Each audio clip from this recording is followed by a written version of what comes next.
Exalted. So, hello, welcome Hello. to Oral Film Festival 8th edition. Against the light. Does anybody have any questions? Here's a question. Well, I can give. Yeah, thank you for that wonderful documentary. My question is, what was in your heart to create this work? What was the progenitor of how did the genesis of the project start? Well, first of all, I'd like to say we've never been in India, so this is a pleasure. Our first time. We made it to Nepal, as you can see, but we'd never quite made it farther south. And you want to say what you think? Actually, there were two routes of this documentary. One was our last documentary, which was called Heart of Sky, Heart of Earth, and it was about the Maya of today. And they really confronted us with the question of consciousness. I mean, they confronted us with the question of why we in the West, West is a relative word here, but why we always see everything as separated, like here is the house, here's the tree, here's the animal, and here are you, while most indigenous people and ancient traditions see everything as interconnected and full of soul and consciousness. And so that was one thread that we kept following with this next documentary. And another event in my life was that my mother died, and I really was very involved with the question of death and was researching any possibility that there is a consciousness that might continue. So that from my side, that were the two threads that led to making this documentary. Yeah. You want to add something? No, that you said that very well, I think. So. Thank you. Yeah. No, I mean, we spent almost 3 years with the indigenous Maya in Chiapas and Guatemala, and it really affected us a lot. Not to say that we hadn't thought about these questions ever at all, but they certainly put it in a different context. And in the Maya would ask you, what are you doing on your spiritual journey today? As though you were going to the the supermarket or something to pick up something. And we found that, very, very provocative, and essentially turned the cameras on ourselves, figuratively speaking, in investigating our own ideas about consciousness in a more European, North American context, investigating that, as you saw. So what essentially you're seeing in this film, as much as anything else, is our own personal spiritual journey, guised under the, going to scientists to ask these questions.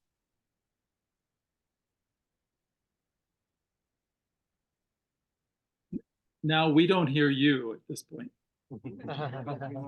Yeah, now again. Yeah, that's good. Now we can hear you. Hi, good evening. Good evening. My question for you was, your documentary is extremely well put together, and I was wondering how much preparation went in before you first started shooting and going out there and getting these different stories and perspectives and from these experts in all these fields. So yeah, thank you. Well, definitely a lot of preparation. Usually we work on a film like that to 5 or 6 years. And yeah, there's all the research of finding the protagonist, having them agree. Also the whole process of finding funding for the film, which is parallel, and going into the stories, finding a visual language to tell the story, reading books. I mean, really, it's lots. It's actually years of work. Yeah.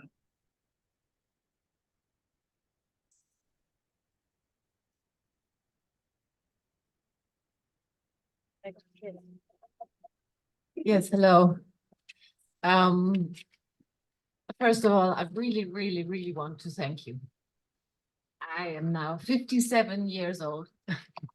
And I really must say, never in my life a film touched me like this one. It was really like, I could really cry. I have never been on that path, and I'm a visit and a happy person, but the way you realized it, or you did this film this is really like showing a bridge to something you can expect, well, that you really can go, because there's no ideology, there's no religion, there's you're not at all talking of you have to do this and then you will get that. So by this showing this kind of this picture of the water, like the fish swimming in the water, and do we know where we are swimming in? I don't know if I understood that right, but this is what I think that I perhaps understood or felt. I can really only thank you, because doing a documentary is one thing, but being able to transport something so complex on the first side in something so connectable is really, for me, fantastic. Thank you so much. So this is not a question. This is an expression of, yeah, of being very grateful. And I have a lot of respect. Thank you. Even though it's not a question, I would like to respond that I think that, this film is made for exactly people like you. And you're not so far from us also. I mean, as I said before, what you're witnessing is our own spiritual journey as well. And I grew up in Ohio, which is an industrial state and very far from what you see in this film. And I grew up thinking that, spirituality and science were two things that didn't ever come together. And I was proud of that, like the Cartesian dialectic of holding those two ideas. And it wasn't until very recently that I understood how ridiculous that idea is. And we're just in front of you in a way of having been with these amazing people and having to question our own values and think about these things much more deeply. And it affected us as, equally deeply. And there are still things in this film where they're almost like a mantra for myself, where I hear Roland Griffiths, for some reason in particular, resonates with me in a way that I can hardly explain. It's that I feel that I can watch this film and learn something from it myself, even now. And Roland just passed away just recently, and well, we miss him, but this was an amazing experience for us as well. So, and thank you for your that's the best praise we could possibly have. Thank you.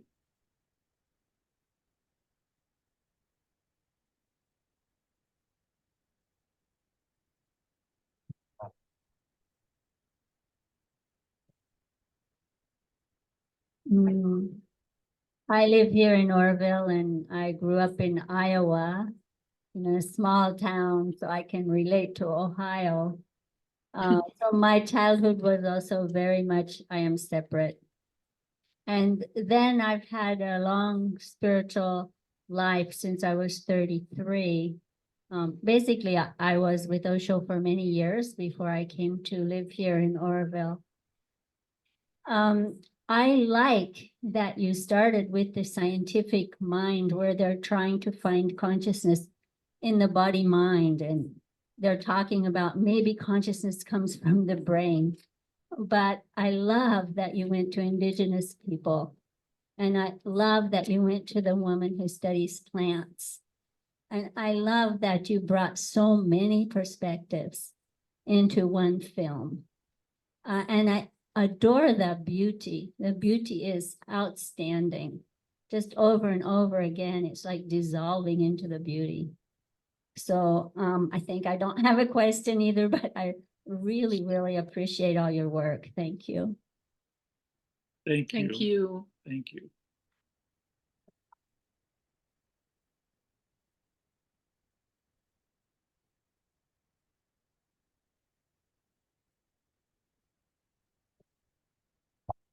Hello, my name is Sasi. I'm one of the part of the Ottawa Film Festival team.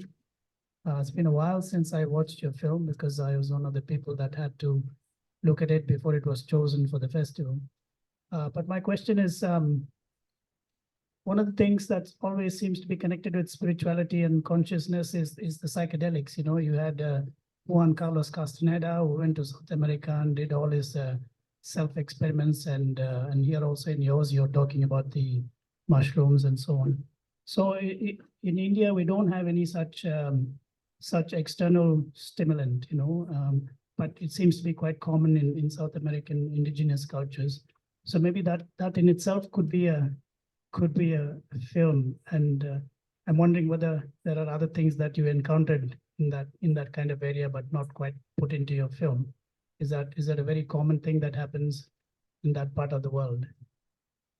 Well, as you know, it's hard to speak as a North American for all of the Americas. I mean, it's a very big place.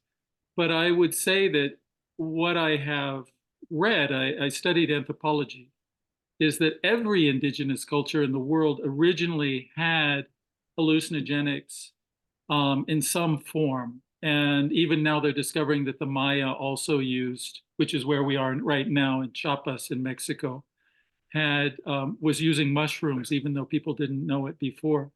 As far as I know, the only group of people that we know that did not have some sort of psychedelic, I don't like calling it a drug. I like to use the indigenous term of medicine, were the Inuit, and I think it's only because there's not much up there. But you know, even in Finland, the flying mushrooms and the origin of even Santa Claus has hallucinogenic origins.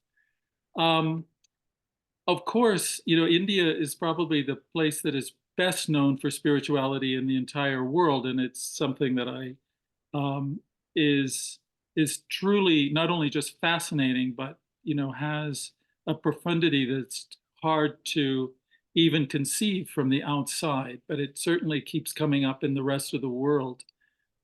What I think is that these things have always gone hand in hand, even if we don't know them, that so much of the origin of spirituality, even from the first use of psychedelics 250,000 years ago, at the origin of what we think of as being the human race, if that's even an appropriate word, may have had everything to do with mushrooms in the first place. It may even explain the incredible expansion of the human brain in a very short amount of time.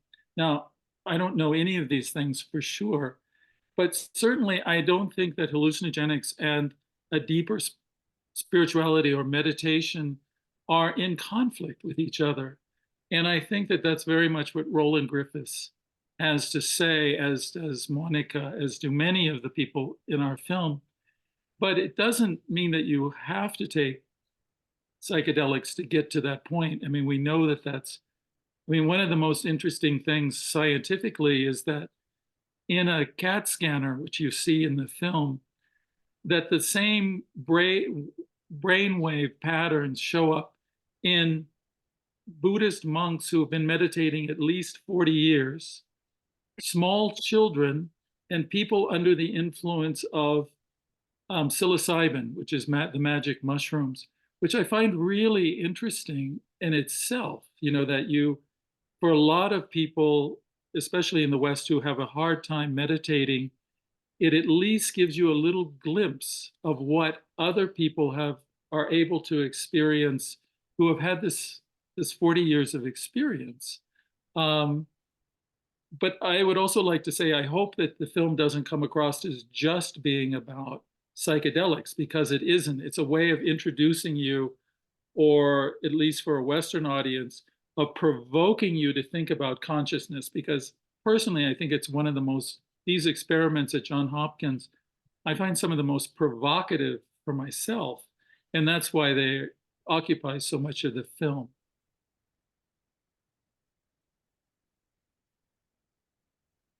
Thank you. Thank you for that extended answer. If you do come to India, we extend a very warm welcome to Oroville. We would love to. Well, thank Thank you. you. We And would my- love to. And my sister lived in Oroville, Margot Black. And we have another friend, Maya Applebaum, who's probably listening right now, who's a Orvillian herself. So we do have some connection, and I would say careful what you wish for, because we'll probably show up on your doorstep. Please do. We keep the kettle warm. Please do. Okay, thank you. Thank you. Thank you.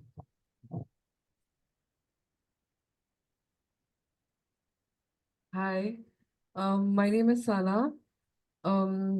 I actually just had to share a story with you guys, and I'm very grateful that I could watch this documentary that you've made.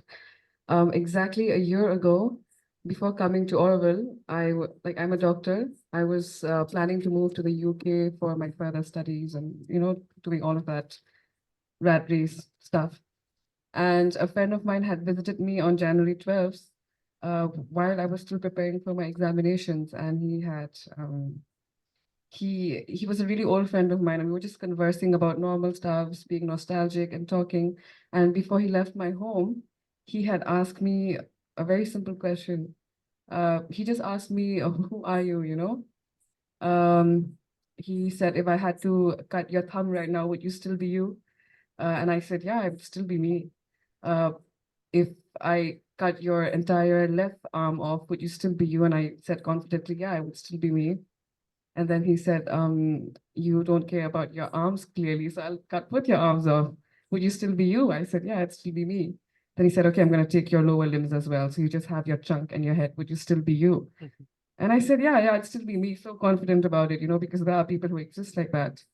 And then he finally said that, "Have you realized that every single time I asked you the question, you never associated your existence or your perception of yourself with your physical body? So who are you?" And that question stuck with me with so much depth that I made the impulsive decision of canceling everything and going to on a random solo trip down here in South India. And one of the stops was Oroville, and I was supposed to be here just for 2 weeks. And I've been here for a year now, and today is the day that I arrived last year, and I see this film exactly a year later, so I'm extremely grateful. Just that. That's all. It feels really close to the answer somehow. And I reached Oroville last year this time. So yeah, it just feels perfect. Yeah, thank you. Thank you. Thank you.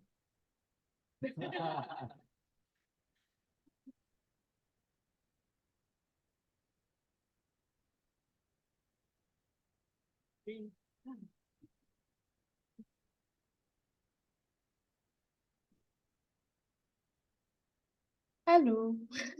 Hello. I have a question actually.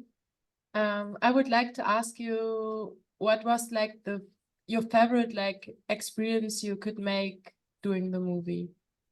Like, what is your favorite part about it? Wow.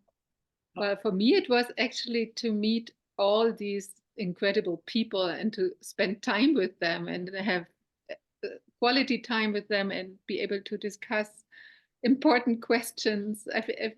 Yeah, and with Monica, for example, we actually lived for 2 months in Australia because she had no home at that time. She had a problem finding a new home, and so she moved into our Airbnb house, and so we hung out a lot. And I think this I would call my favorite experience. We just talked all the nights through and became really close friends. So that was for me. What would you say? Well, I react almost like a parent, where I think these are all my children, and I so enjoyed them for different reasons and for what they do that of course, Monica really became a close friend. I mean, because we would eat together and have these long discussions. Monica would always say, "I always go to bed right at 9 o'clock. Well, I don't think she ever went to bed at 9 o'clock while we were together. I mean, we kept her up to at least 1 o'clock every night. And so, yes, she has a special place in our heart. But I really, even Christoph Koch, who seems the most, initially to me, seems the most distanced, and we didn't have, he's had 300 scientists to take care of and supervise and had very little time. I often identify with him as well. And I find it, and this is in response to another comment too. Even Christoph Koch, I mean, I found it so amazing that he would open up to us. I mean, here he is, the head of, it's the Faustian contract. He has all the money he could possibly want, 300 scientists working under him to investigate the brain, and his personal wish is to investigate consciousness. Here he is on film telling you that we're never going to get there. I mean, that's an amazing admission. I love him for that too, is his ability to talk from a deeply honest perspective, even though he's endowed with this position of authority where he shouldn't even be saying this, really, but he does. So I don't know if I've answered your question. I've tried to avoid it, really, so I hope I did well. Also, Roland Griffiths, I mean, we will always remember his wisdom and kindness, and we were very sad when he passed away just a few months ago. Yeah, a wonderful human being. And another place where we had no idea of his spiritual side when we started. We had no idea that he was a Buddhist. He doesn't advertise this. We didn't know that the basis of his psilocybin studies was his own meditation practice, that he was tired of doing this analysis of chemistry, and this was the one thing that kept him in the field right until the end. And really, I think he changed the world. That he affected an enormous amount of people who are holding onto the handrail of science as they go down into the world of spirituality. And he's a very comforting voice to have in the back of your mind as you do that. Thank you. You're welcome. I have another question on the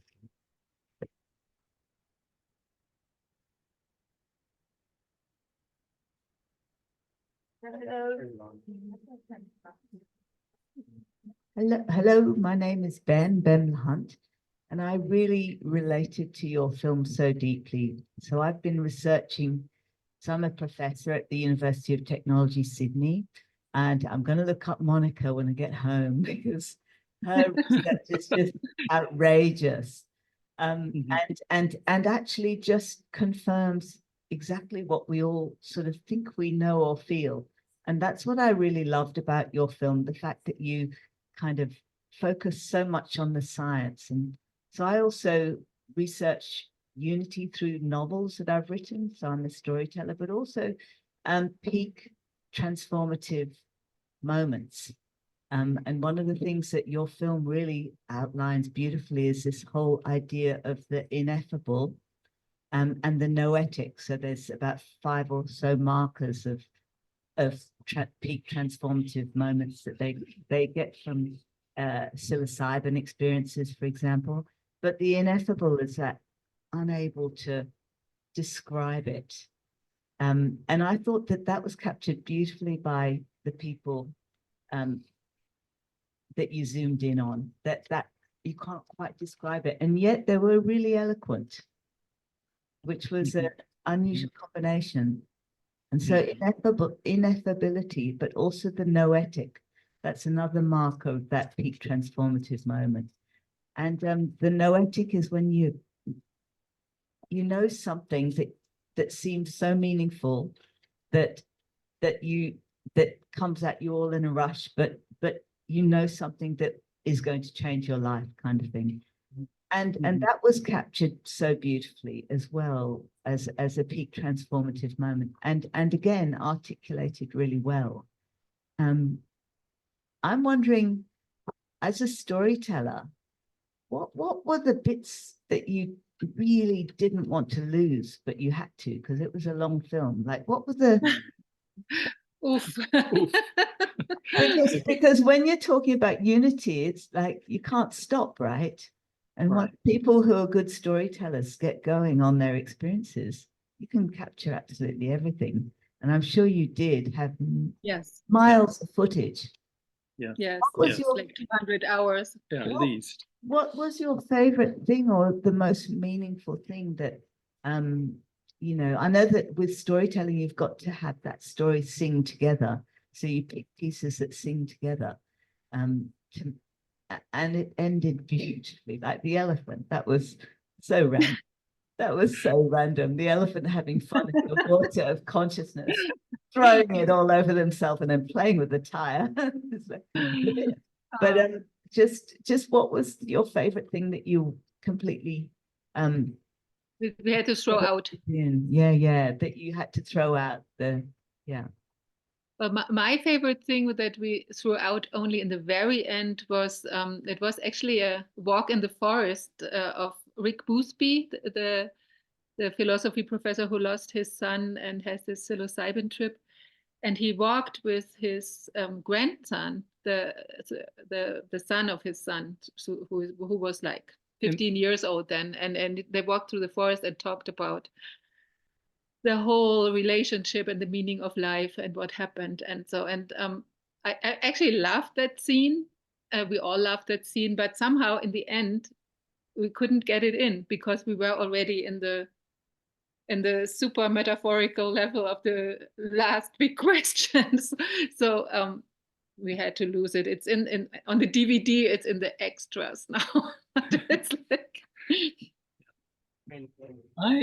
I one of the things that is particularly hard about documentary is that you can know the story, but if you don't have the visuals, you can't include it. Or another thing that, and it didn't happen here, but if you don't have someone who can charismatically tell the story, you can't use it either. And it's a real, you know, it's very different than writing, where you can, or even audio when you're doing radio or what used to be radio or online only audio, that you're much more constrained. And in some ways you use what works best, and that's what but we had so much footage. And yeah. also the way that we work is that we do these huge interviews. I mean, usually we do 2 interviews that last at least 3 hours. So we have a lot of audio that we can use to work like a storyteller, because that's not necessarily you're seeing them do something else. So we can construct the story the way we want it and then put the images over, but not always. But I would agree with Frauke that this one scene it's very, very touching, and you think this has got to be in there, but you can't really wedge it in. It doesn't want to go. Because it can only be at the end, because of everything else happens before, but in the end it didn't fit anymore. That was the problem. Yeah. I also would say, I think related to what you were saying earlier, is that one of the things that particularly fascinates me and that we're working on even now is this relationship between scientists, I mean, people who do science, and a spiritual awakening as well, and how much of science comes about because of epiphanies.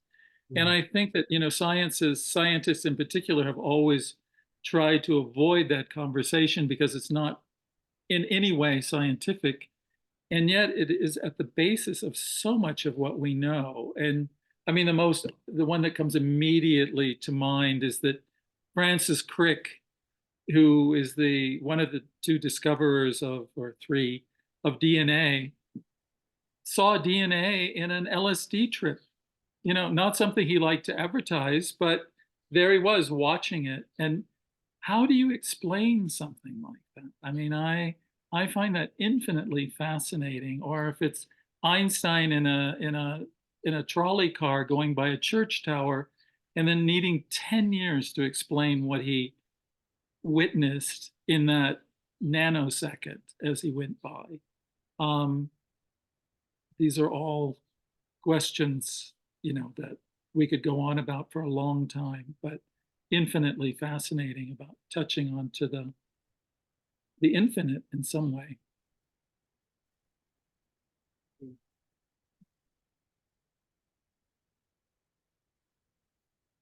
Is there any last question?